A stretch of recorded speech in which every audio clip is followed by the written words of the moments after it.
Ketiga, Allah menghentikan kepada Nabi yang dimaksud juga Nabi plus mana. Jadi ada tiga bagian. Dan semuanya itu oleh ulama harus dipelajari. Karena kalau nggak dipelajari, nanti itu ada beberapa hal yang paradok. Paradok itu tadzudi.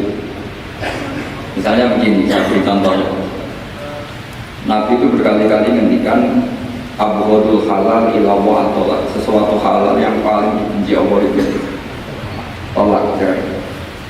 Oke. Tapi ada masalah pada umatnya, yaitu umatnya itu nikah itu bisa iya bisa tidak, karena yang perilakunya umat itu kan nggak jelas. Kalau dalam guyonan dia ya kadang umat Islam, kadang Islam yang umat, jadi potensinya itu kadang umat Islam, kadang Islam yang umat. Jadi ya potensinya. Sehingga dalam tradisi ulama kalau akan nikah itu fair secara ilmu. Ya saya ulang lagi, nikah dalam tradisi ulama itu unik. Sebetulnya itu nggak simpatik, tapi harus kita dengar. Sangat-sangat nggak simpatik. Kalau kamu dinikahkan kiai itu biasanya bilang bisa juga alama amarokabwa ubihi bi'insahi bil ma'ruf atau tasrihim. Itu kalau diterjemah itu maknanya itu kacau. Kamu saya kawinkan dengan satu perjanjian. Kalau sebaiknya terus ya terus, kalau sebaiknya cerai ya. Barokahnya orang tidak tahu bahasa Arab itu ya amin. Padahal itu kalimat itu sebenarnya agak kacau karena pertama nikah sudah uzawi juga alama amarokabwa bihi. Saya kawinkan kamu sesuai panduan yang diperintahkan Allah. Panduannya orang nikah itu hanya dua tadi. Min imsakim di ma'ruf kalau baik ya terus, au tasrihim bisa kalau tidak baik ya cerai. Hadirin bilang amin amin terus sudah terus robil itu di kamar atas kita. Tapi itu Islam itu agama yang pro ilmu, jadi cocok tidak cocok. Kalau itu satu potensi dibicarakan. Sehingga setiap kitab kepada Nabi itu terusannya ada kata fa'in tawallahu. Muhammad kamu harus menerangkan Islam itu begini-begini. Tapi kalau mereka menolak ajaran kamu, jadi potensi menerima yang dibicarakan, potensi menolak dibicarakan. Makanya ini saya beri supaya barokah ya dapat barokahnya ulama dulu saya baca. Fa'idatun qala Ibnu Qayyim itu muridnya Ibnu Taimiyah. Ta'ammal khitab al-Qur'an tajib malikan lahu al-mulku kullu wa lahu alhamdu kullu.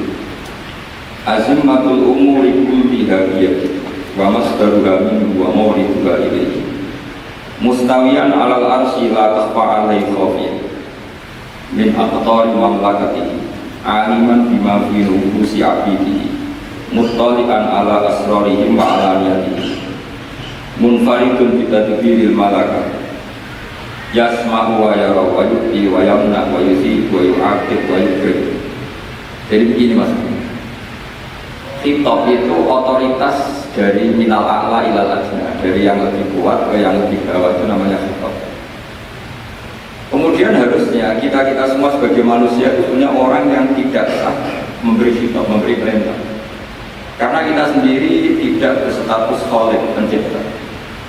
Jadi misalnya gini, saya janji sama sampean besok datang ke saya, kamu tak kasih uang. Besok saja saya tidak mesti hidup. Jadi janji itu sudah salah, besok saja saya tidak mesti hidup. Kalaupun hidup saja uang saya terbakar atau dicuri orang. Maka di sini dibutuhkan otoritas khitab harus diberikan zat yang punya otoritas penuh, yaitu zat yang nggak akan mati, yang nggak akan lumpuh, yang nggak akan mengalami satu gangguan sosial. Sebab itu dalam pandangan ulama tafsir itu punya akibat, saya ulang lagi, punya akibat bahwa hanya Allah yang berhak memberi apa? Sehingga saking kerennya Allah itu bisa khitabun lil ma'dum. Ini di sini nanti ada contohnya. Sesuatu yang nggak ada, kemudian Allah bilang pun menjadi ada. Sehingga Allah itu nggak bisa dibantah, nggak bisa ditentang, karena bisa apa saja. Karena asbabul qudrah adalah al-khalq. Kalau dalam ilmu tafsir, kalau sampai dalam ilmu manusia ini, sebabnya melihat itu mata. Kalau dalam ilmu tafsir enggak, yang bisa menjadikan Anda melihat itu menciptakan. Sama lagi ya, jadi kalau dalam ilmu tafsir Asbabul ru'yah itu al-khalqu, bukan al-basar. Kalau kamu melihat karena mata, berarti setelah jauh tidak bisa melihat, atau setelah tertutupi tidak bisa. Tapi kalau kamu mengetahuinya karena menciptakan, maka kapan saja bisa. Misalnya gini, saya punya emas 1 gram, kecil sekali 1 gram. Saya tanam di dalam Monas, kedalamannya 1 meter. Buat saya sudah di Jogja, saya tetap tahu bahwa di Monas kedalaman 1 meter ada emas 1. Kenapa? Karena saya yang menciptakan, yang mengatur itu. Sehingga setelah saya di Jogja, setelah saya di mana-mana tahu bahwa di Monas itu ada emas 1 gram dalam kedalaman 1. Sehingga Allah ketika mengatakan saya ini zat yang super tahu, itu kata Allah gimana? Ala ya'lamu man khalaq. Ala ya'lamu ana orang ngerti sapa man wong zat khalaqo kang gawe sapa man. Masa orang yang menciptakan kemudian tidak? Jadi awal tahu itu karena menciptakan. Tapi kita sudah lama jadi bodoh karena kita tahunya pakai mata. Jika kita mengatakan bagaimana orang buta bisa tahu wong dia buta. Kalau dia yang menciptakan cukup tahu. Tadi misalnya orang buta di kamar mandinya masang paku atau masang apa, dia tahu kalau di kamar mandi saya ada paku. Kenapa kok tahu? Karena yang masang saya. Nah, ini penting saya utarakan supaya nanti itu gampang analisis ayat-ayat berikutnya. Otoritas itu, otoritas khitab itu harus diciptakan. Nah, baru setelah punya otoritas, seorang lagi baru punya hak. Nah sekarang enggak, para raja, para presiden, para dosen, para kiai itu sering melancarkan khitab, sementara dia tidak menguasai apa yang akan terjadi. Makanya Allah mengkritik kabura maktan indaboi antakulu malatafakun, itu salah besar ketika kamu seakan-akan memegang otoritas pada sesuatu yang kamu tidak pernah melakukan, tidak pernah ikut menciptakan. Saya contohnya menurut aku sebenarnya diuraimu kepenak. Otoritas itu dari siapa? Oleh kepenak ya di luar wilayah kita, bukan besok juga di luar wilayah kita. Sampai kita kalau mau ke kuburan itu panduannya Nabi gimana kalau berdoa? Apa? Assalamualaikum warahmatullahi wabarakatuh wa inna insyaallah bikum. Salam untuk kalian semua dan kita insya Allah suatu saat akan bertemu, insya Allah. Padahal mati itu adalah satu keharuan. Tapi kalau yang di kuburan itu orang mukmin, kita tidak ketemu lagi sama mereka jika kita mati kafir, karena nanti tempatnya beda. Yang satu alamatnya surga, yang satu alamatnya neraka. Maka kata ulama, kata insya Allah di situ adalah kita masih berharap mati dengan status yang sama, sehingga bisa ketemu.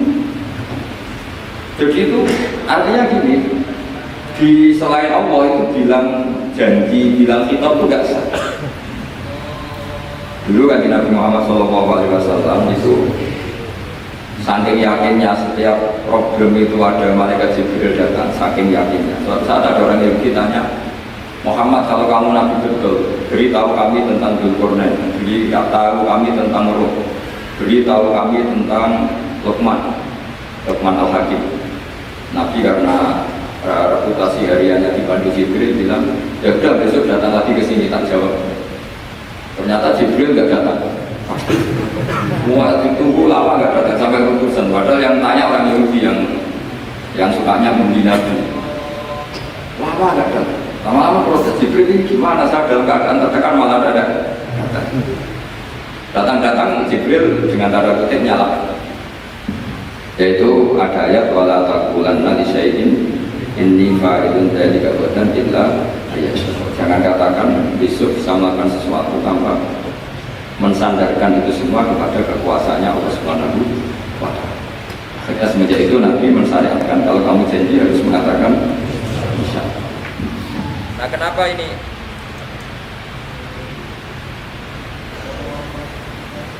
Ya, kenapa ini saya katakan penting? Karena nanti kitab di Quran itu supaya proporsional ya. Sekarang banyak orang memahami Quran tapi nggak mau mempelajari ilmunya apa? Ilmunya apa? Quran. Maka ilmunya Quran tadi ada 3 ingat ya. Khitabun lin nabi itu bisa saja khitabun li ummati. Yaitu dalam kasus-kasus yang Nabi tidak alami kasus itu, tapi yang alami umat. Nah, kenapa kitabnya tetap kepada Nabi? Karena bisa komunikasi dengan Allah itu hanya nah, makanya bisa dilihat di ya ayuhan nabiyyu itu mufrad mudzakkar. Nabi Muhammad itu satu orang yang berstatus lelaki. Kemudian idza tallaqtum itu kalian semua. Harusnya kan kamu, karena dari satu orang ke satu orang, tapi ini enggak. Wahai Nabi, jika kalian umatmu gitu. Jadi karena yang alami tolak itu umat. Terus kedua, khitabun lin Nabi, dan yang dimaksud itu memang Nabi, kayak sholat tahajud. Sholat tahajud itu sholat yang memang untuk Nabi. Karena tahajud yang menjadikan punya hak syafaat itu hanya Nabi. Sehingga ngendikan ulama, Nabi itu wajib tahajud, tapi kalau umatnya hanya sunat. Jadi Nabi itu termasuk ya kelebihannya sekaligus bebannya wajib apa? Tapi bagi umatnya sunnah. Kenapa? Karena Nabi ingin sekali punya hak syafaat. Kemudian sama Allah diberi instruksi, diberi syarat wa minal laili fatahajjat bihi nafilatan lak asa ayyab'atsaka rabbuka maqaman mahmud. Muhammad, kalau malam kamu harus tahajud supaya kamu nanti diberi hak syafaat. Itu kalau umatnya tahajud nggak boleh sampai diteruskan ayat-ayat ayat Al-Qur'an karena kamu tidak punya hak syafaat. Di syafaat saja tidak mesti. tapi Nabi harus tahajud supaya punya hak apa? Dan perlu dicatat syafaat itu hadisnya sahih semua, di Bukhari ada, di Muslim ada. Cuma orang berlebihan cara menolak syafaat atau mengimani syafaat. Ada yang berlebihan imani sampai tidak pernah ngamal baik, mentang-mentang nanti dapat syafaatnya Kanjeng.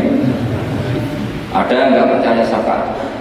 Itu ya kebablasan juga, padahal itu ada di hadis sahih semua cerita syafaat. Itu khitabun Nabi, dan yang dimaksud memang Nabi. Sehingga umatnya tidak wajib tahajud, tapi Nabi wajib. Terus ketiga, khitabun lin Nabi sekaligus khitabun lil umat. Itu yang dimaksud di hadis Arba'in Nawawiyah. Wa inna wa ta'ala amaral mursalin bima amaral bil mu'minin, atau dibalik amaral mu'minin bima amaral bil mursalin, dibolak-balik sama.